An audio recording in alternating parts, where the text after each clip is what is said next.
cristianas de España, por la vida y el bien común. 7:33 de la mañana, 6:33 en las Islas Canarias. Miren ustedes, del miedo pandémico al terror climático y bélico. Bruselas nos está preparando el terreno para el próximo experimento social. Y es que no han pasado ni 4 años desde que las élites globalistas, con la complicidad de los burócratas de Bruselas y los gobiernos títeres que les bailan el agua, ensayaran el mayor experimento de control social de la historia moderna con la excusa de una pandemia. Confinamientos masivos, destrucción de pequeñas empresas, una censura disfrazada de lucha contra la desinformación y un estado de excepción permanente impuesto en nombre de una supuesta emergencia sanitaria. El resultado fue claro. Comprobaron hasta qué punto estábamos o estaban dispuestos los ciudadanos europeos a sacrificar su libertad a cambio de una falsa seguridad. El miedo funcionó como mecanismo de sometimiento y cuando el virus ya no sirve como excusa, hay que buscar nuevas amenazas que mantengan a la población en un perpetuo estado de alarma. Ahora, con esa desfachatez que les caracteriza, los mismos que promueven guerras, desestabilizan regiones y alimentan conflictos internacionales, ahora nos recomiendan, por no decir que nos exigen, que los ciudadanos europeos nos aprovisionemos de alimentos y medicinas, por si estalla un conflicto bélico o por si el cambio climático genera situaciones extremas. Es decir, nos advierten de los peligros que ellos mismos están fabricando. La Unión Europea, que debería velar por la estabilidad, la soberanía y el bienestar de sus ciudadanos, se ha convertido en una especie de correa de transmisión de intereses ajenos supeditadas a organismos supranacionales y agentes globalistas que nada tienen que ver con los pueblos de Europa. Bruselas ya no representa a los europeos, representa a Davos, a la OTAN, a las grandes farmacéuticas y a los profetas del apocalipsis climático. Y miren, es aquí donde conviene detenernos en un concepto cada vez más presente, pero poco cuestionado, y que debemos empezar a familiarizarnos con él. Les hablo de la eurocracia. Se trata de un entramado burocrático, tecnocrático y muy opaco que opera desde las instituciones comunitarias.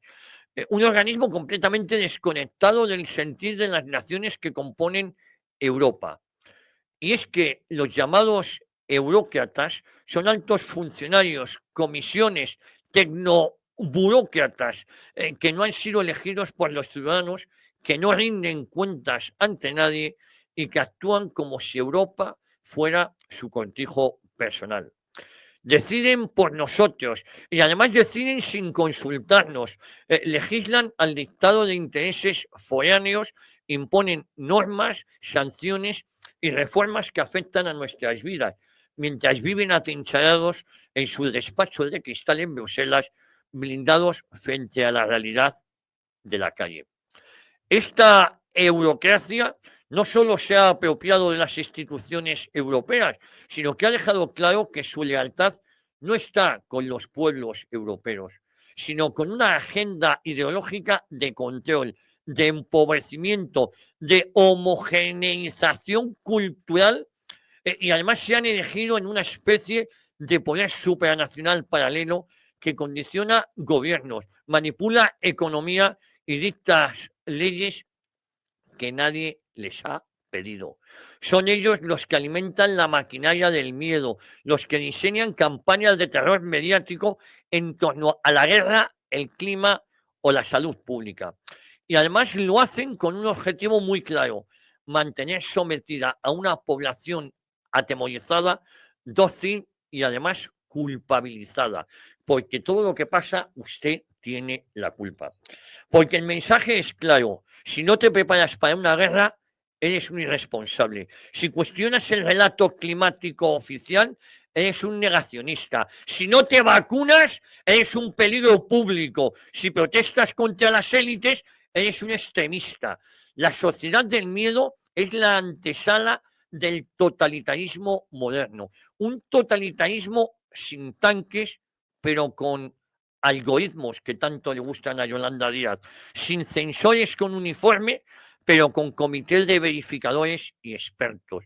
Un totalitarismo donde el control ya no se impone con fuerza bruta, sino con miedo, culpa y propaganda. Se empieza recomendando a la gente que almacene comida, que almacene medicinas y se acaba justificando nuevas restricciones, nuevas leyes de excepción y nuevas medidas de control social. Porque no se trata de prepararnos para un conflicto, no, se trata de prepararnos para obedecer. Y esa es la pedagogía del miedo. Una vez que aceptamos que el enemigo está en todas partes, sea un virus, una guerra o sea el clima, aceptamos sin rechistar la vigilancia, la censura, la pobreza energética, la ruina económica y la sumisión cultural. Y miren, frente a esta ofensiva globalista, urge recuperar el sentido común, urge recuperar la soberanía nacional y la libertad individual, urge desmontar el discurso de Bruselas, denunciar la complicidad de nuestros gobiernos y recordar que los europeos no queremos vivir en alerta permanente, sino queremos vivir en paz, en prosperidad y en libertad.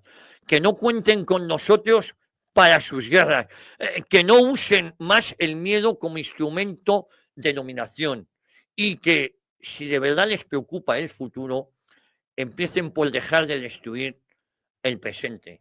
Esto se lo cuenta Javier García Isaac. Y la verdad es que estoy muy preocupado con este asunto. Es una